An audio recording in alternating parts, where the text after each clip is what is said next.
Okay folks, here we are on part one of the rebuild of the PA. This is the donor, the 150, and I've taken the side off for two reasons. Just because this radio is never going to live again and it'll make it easier for me, obviously. Hence the reason why I've moved the heatsink on this model as well. And cut a long story short, I can get it to have a good look at it as well, you know, because even though it's running light, you know, we still want a good look at this before it goes into other, and measure components as they're going in. So easy to do, you know, is one by one, folks, but we don't put the coils in. I put them in last in that case because they're biggest and they'll only get in your way. So I'll start by putting smaller caps and what have you first in the relative places, and I'll leave the big items until at the end, and then I'll come and put the heat sinks and what have you back. Are you with me? Now taking that side off, I want to sort the microphone socket out on that radio as well, the Concord, so this will allow me to do it rather than you know, I'll just clean all that plug up now, get it completely back to clean again, solder these caps back up again, you know, and then it's ready then for you know, other radio. I'll take that socket off and put it straight onto other one. Are you with me? Aye. So anyway, I'll start off this. I'm gonna build that system there, filtering system that actually brings a receiver in as well as part of the filtering system, you know. So it's them diodes that I was on about earlier, they actually get their RF input from these guys. So anyway, I'll sort them out, I think, first, get them checked out and then put them in, and then move on to my final amp and put that in, and then move on to me, you know, my driver stage. Sorry, I've done that, I've said that wrong. I'll move on to that's the pre-driver, sorry, there, right. I'll be building that first, then that, the final, then, this here is still part of final, this and this, right, and then this driver stage here. Bloody hell, fire. Right, folks, using my manual, of course, and just a simple cap beater, and a multimeter, and just checking that you know, all of what I'm pulling out of this 150 is in value, and it is. It's all absolute near perfect from what I can see. So I put the filter like the 150 had back in there, and the TriStar fixed model. This is my final stage coming together here. I've just got the bias parts to build here, and then that'll take another, I don't know, 15-20 minutes out, and 15 minutes. Nice and steady, because you're checking them as you're putting them back, you see.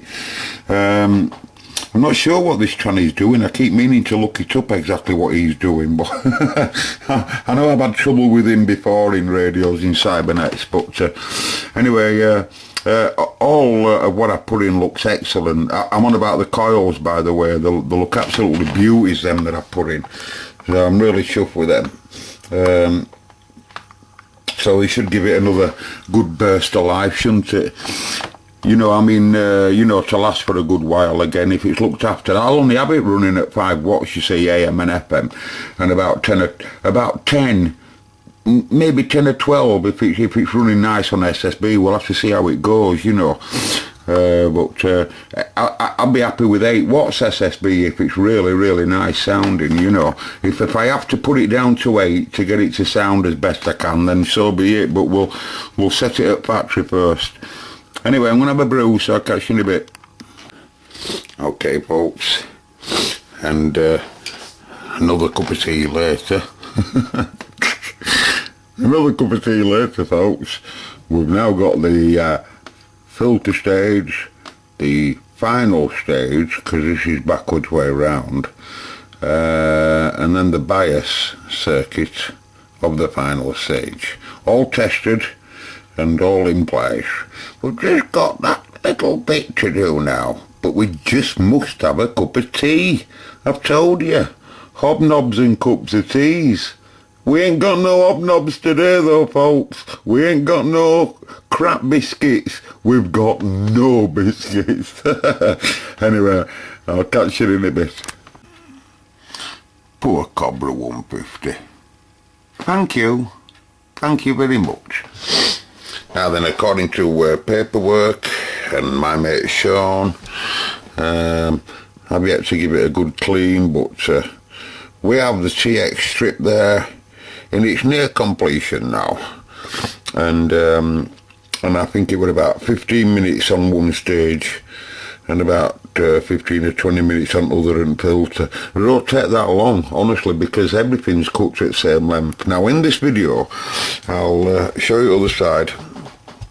I've yet to clean it up. Oh, what's my bleep? Oh, sorry, I'll have to show you like this. I'll have to prop it up like because of my bleep. But where have I soldered now? Oh, from this lot here, look.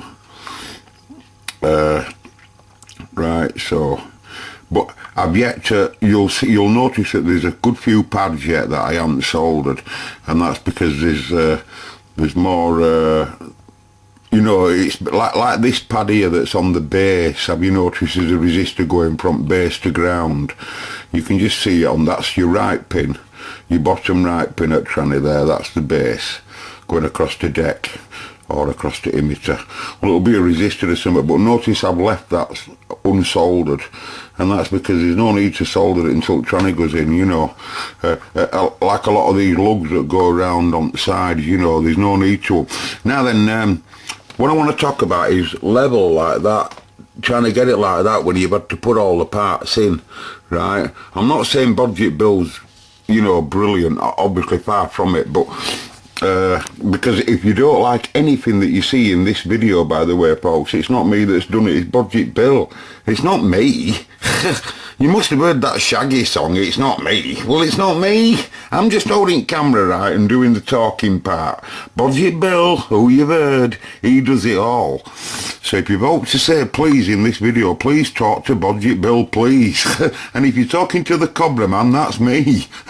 Sorry. Anyway,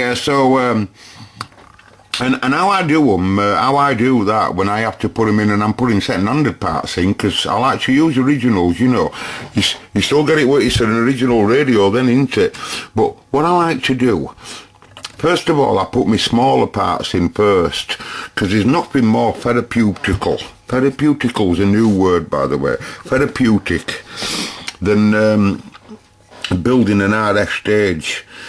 Or something like that, where you've got two amplifiers in this case to build.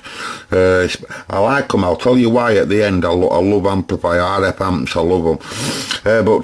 So I do my small components first, right? And I hold them with my hand, turn board round on its side, so it's like Exhibit F. And then with my index finger and side at panel, I'm just securing it, and I can make sure then when I turn it round I've got it to the right depth. Now if I haven't, I don't worry. I just solder one pin, just the one pin. Then then once I've soldered the one pin, I'll pull the component back to one side and set the other pin, then pull it back round, solder that one pin that I've set, and if the other one's a bit long, I'll just put my iron on it and pull it back with my hand at this side. And that's how we can get them to look, you know, at least reasonable, you know what I mean, at least reasonable. Let me just put my bleep there like that. At least reasonable, you know. Now, so what I'll do now, ladies and gents, because I'm going to cut this video short, okay, is I just want to talk to you about why I find RF amplifiers so exciting. Right, okay, got the TX mixer down here. It sees two signals, just same as the President Grant video. That's how it develops its signals. It sees two signals, carrier oscillator and VCO in TX, and it all passes all through all this lot here, and then gets amplified and buffered here, right? She's known as the pre-driver stage, and then from there it all passes through this coil here, and then into the driver stage, Now then, what's interesting about just them stages, I think, is that from here, you're at such really low signal levels, i.e. the signal levels about what crystals can generate. Very, very low signal levels here. And the mixer, after the sum and difference, won't produce hardly any amplification as far as I know, probably a right little bit maybe, on its output frequency. But from here it's 27 megs out. And then after it gets, you know, tidied up a bit and shaped up a bit and tuned, right, through all this lot, then we're starting to get bigger. But what's really interesting, I always thought me, is the impedance matching between the output of this, the output of that, into that, the output of that, into first carry-on amplifier, whether it be a buffer here or what, and then into next.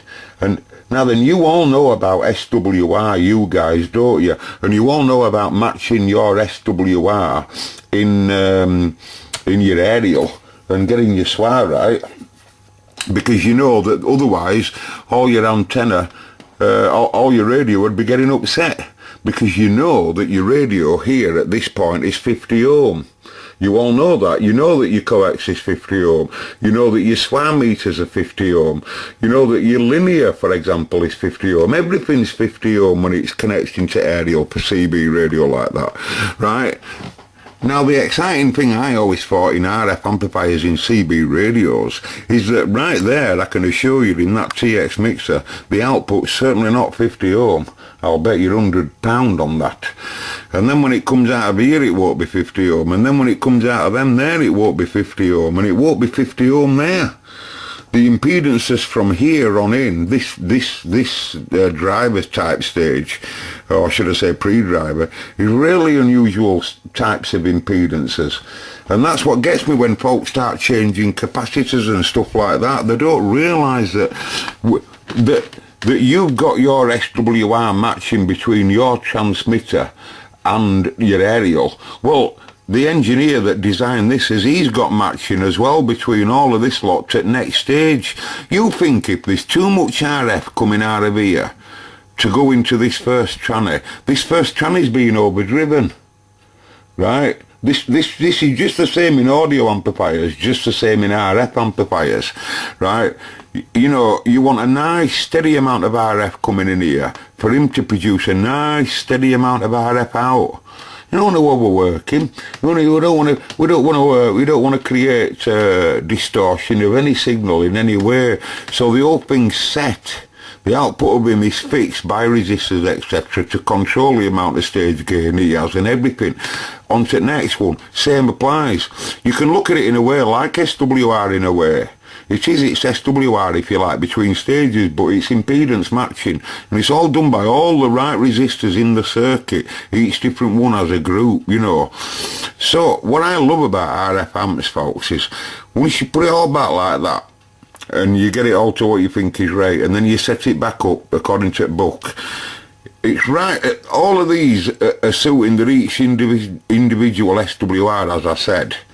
But when you get right to this fella here, right to the 1969 there. Right, hang on, just give it a bloody minute, will you, you impatient YouTubers. Right, when you're a driver trying to creating some heat now because they're producing some, you know, they're using some current and they're doing some amplification now. It's getting bigger all the time, and when it gets to here, bias has been fixed now at this point. It's really a big signal now at this point, but it's still not 50 ohm. It still all needs to be matched by all of this lot and then filtered and then sent to aerial. It just gets passed through this is SWR detector, right? I'll explain that in another video. But the point is, this fella here, what I think's amazing, this fella and the other little bit after, it's him that leaves this planet. It's him, folks. It's him that's the only one that from there on in or there on out, his RF only gets dissipated into aerial there, you know, out into socket and out up your feeder and into the aerial and into free space. You know, it's absolutely unique, is that one, because he makes his RF and send it into free space, whereas all the other ones are just passing RF between them. Everyone in radio, when it comes to audio and when it comes to RF, they're all passing it between them all until they get right to that fella there. And he says, right, get rid of everything and send it up to that area. How about that, folks, Now, you can't tell me that there's nothing more therapeutic, I wish I could say that word, than building an RFM. Anyway, so stay tuned now for the next episode. And the next episode is where we build it back together, i.e. the heat sink and what have you, and then fit them solid state finals in there, okay? And then we'll wake it up and see it do some RF. What do you say? 252 said that. And if you don't like any of the work, by the way, because I think it's all terrible, Budget builded it. Budget builded that, yeah. Look, all the best, goodbye. No, put the poker down, put the...